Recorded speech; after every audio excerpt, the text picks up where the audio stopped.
আমি আসলে পঞ্চগড় থেকে ঢাকার উদ্দেশ্যে যাচ্ছিলাম আর কি। তো এর মধ্যেই হচ্ছে আমি যখন রংপুরেই ছিলাম তখন রংপুর ক্রস করছিলাম বৃষ্টির জন্য, ধীরে ধীরে যাচ্ছিলাম। তো ওই মুহূর্তে হচ্ছে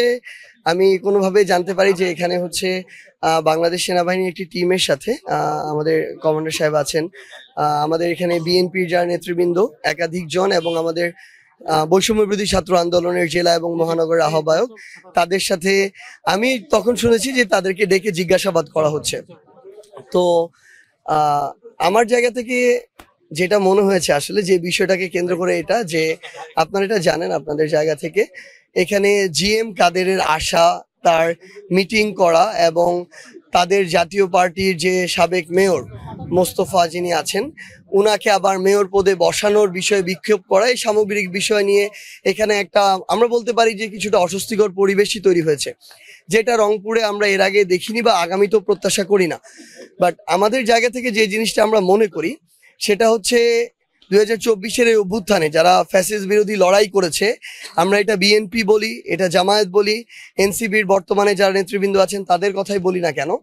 আমরা দেখেছি আমাদের বিএনপির ভাইদের বিরুদ্ধে যখন মিথ্যা মামলা, গুম, খুন, হয়রানি এরকম লক্ষ লক্ষ মানুষের সাথে এই বিষয়গুলো হয়েছে, যখন জামায়াতের অনেকের সাথে এই বিষয়গুলো হয়েছে, তখন জাতীয় পার্টি ক্ষমতার সাথে নেগোসিয়েশন করে বিরোধী দল, দামি বিরোধী দল সেজে আওয়ামী লীগকে সরকারি দলের বৈধতা দিয়েছে। আমরা আমাদের জায়গা থেকে আমরা একদম এটা বিশ্বাস করি যে আওয়ামী লীগ তারা বাংলাদেশে যেই কাজ করেছে একই কাজ বি টিম হিসেবে জাতীয় পার্টি করেছে, এবং আওয়ামী লীগের যে কনসিকুয়েন্স হয়েছে এবং আগামীতে আরো হবে বলে আমরা প্রত্যাশা করি, একই কনসিকুয়েন্স জাতীয় পার্টির হওয়া উচিত। এখন এখানে যখন আমরা দেখি যে জাতীয় পার্টির একজন মেয়র,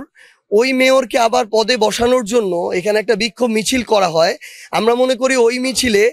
জাতীয় পার্টির নেতাকর্মীর নামে সেখানে আওয়ামী লীগ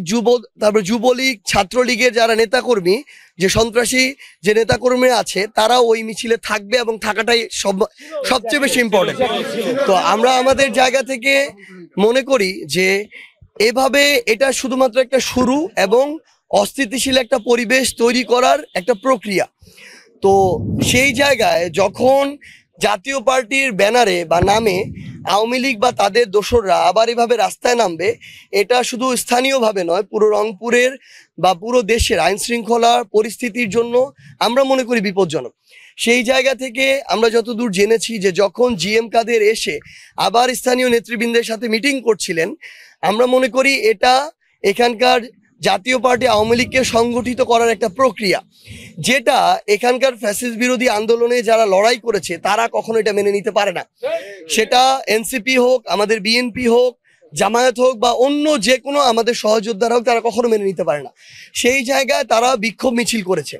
কিন্তু এই বিক্ষোভ মিছিলে প্রথম জাতীয় পার্টির স্পেশালি জিএম কাদেরের সমর্থকরা হামলা করেছে, এবং এই হামলাটা যখন তারা করে দেশীয় অস্ত্র লাঠি সোটা নিয়ে কিন্তু হামলা করেছে, এগুলোর স্পষ্ট এগুলো ফুটেজ আছে। সো সেই জায়গা থেকে পরবর্তীতে তাদেরই কেউ নিজেদেরকে সেভ করার জন্য জিএম কাদেরের বাসায় হামলা করেছে কিনা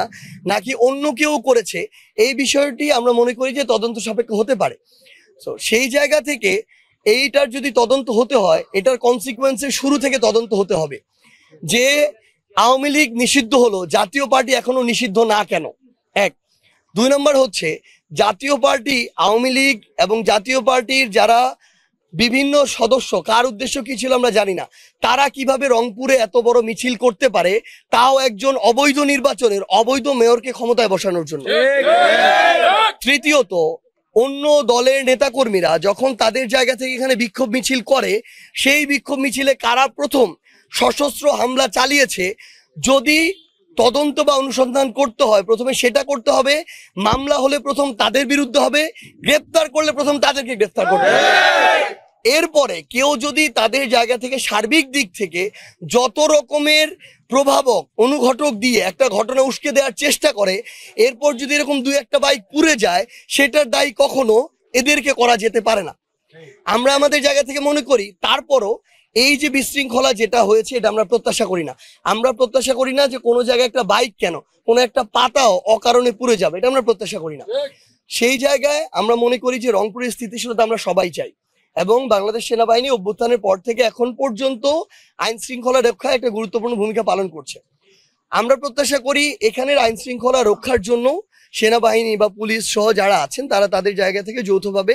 এই কাজটা করে যাবেন। এখন আমাদের একটা প্রত্যাশা আছে, জি মানে এই জায়গায় আমাদের কথাটা কোন জায়গায়, আমরা একদম বাংলাদেশ সেনাবাহিনীর প্রতি আমাদের ওইটুকু পূর্ণ শ্রদ্ধা সম্মান রেখেই বলছি, এই বিষয়ে তদন্তের জন্য বৈষম্য বিরোধী ছাত্র আন্দোলনের কাউকে হোক,